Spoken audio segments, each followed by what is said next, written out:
Hey friends, it's Rabbi Jenny Solomon here at Beth Meyer Synagogue with a Mincha Moment. This week we are reading in the Torah we're still in the book of Leviticus, and it is Parshat Emor. Parshat Emor talks about the holiday cycle to a certain extent, but spends most of the time talking about sacrifices, and more specifically, the Kohanim, the ancient priests, and what would make them or render them impure from the standpoint of being able to offer up sacrifices and be in a state of ritual purity, to be spiritual leaders and guides. And,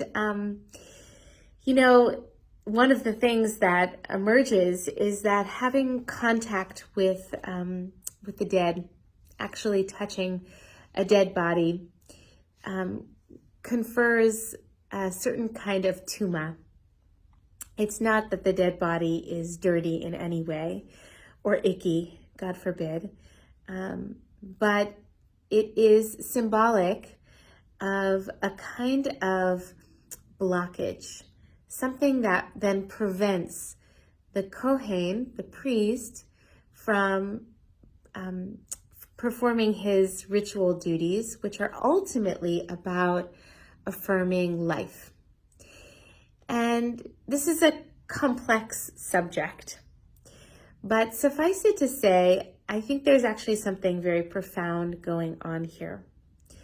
That is to say, there are all different kinds of tum'ah, all different kinds of impurity or blockages that we can encounter, that we touch, again, maybe physically, but even more so that we can touch with our experience. And when we encounter that kind of tum'ah, and I'm not talking here only about the ancient Israelite priests here, but really all of us, that when we encounter a quality of tum'ah, something that is, there's a toxicity to it. Perhaps it's something that actually does, in fact, bring us close to death. But maybe it's just a kind of tum'ah where there's a yuck factor, something very unpleasant. That can interfere with our ability to sort of open our hearts and connect in ways of holiness with ourselves, with each other, with the Holy One. And so Judaism very wisely had this idea that continues to this very day, that sometimes we need a ritual to help us release or mediate or sort of move through our encounter with tum'ah. And of course, our ritual is mikvah, among other things, immersing in the sacred waters of the mikvah. And we use this in all kinds of ways in our tradition. There are, in fact, many people who serve on the Hever Kadisha, which is our holy society of people who lovingly and with such great devotion and care and modesty help prepare bodies for burial, right? So many of those folks who perform that holy ritual, instead of going immediately home and sort of back into life, will stop at the mikvah on their way home as a way of releasing that tum'ah that they encountered in their beautiful mitzvah, in their beautiful act of holiness, of preparing someone for burial.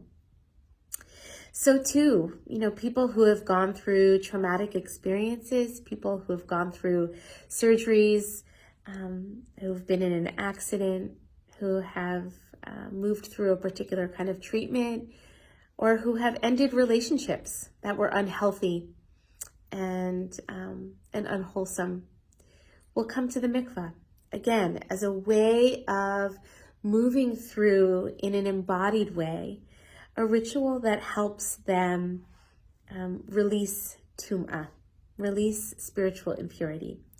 And again, it's not magical in terms of wiping away something that is unclean, But what it does do is it helps give us some time and some space to transition into a more life-affirming, open-hearted, and wholesome space on the inside.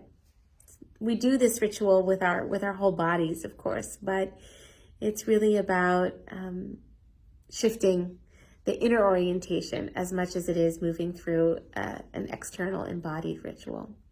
So this ancient set of ideas that we have about the priest and how the Kohen would offer up rituals, I think is ever relevant to our times and really to all of us. I know when I encounter a person that sort of leaves a residue that weighs heavily on my heart, that the mikveh is a place where I can just create some intention around releasing that encounter so that I can move forward with a greater ease and a greater sense of my own wholeness and being and truth. And so to other difficult experiences, the mikveh is a place where I can release that again to free me up into more life that awaits. So this is not just an advertisement about the mikveh. This is really an invitation to consider the fact that sometimes guilt or shame, which are other forms of tum'ah, other forms of ritual impurity that can get in the way of our connection with the Holy One and get in the way of our connection with ourselves and with others in relationship, to find ways, whatever those ways are, whether it's mikvah or something else, to release, and so that we can move forward again in Kedusha, in holiness. All right, take good care, friends. Shalom, peace.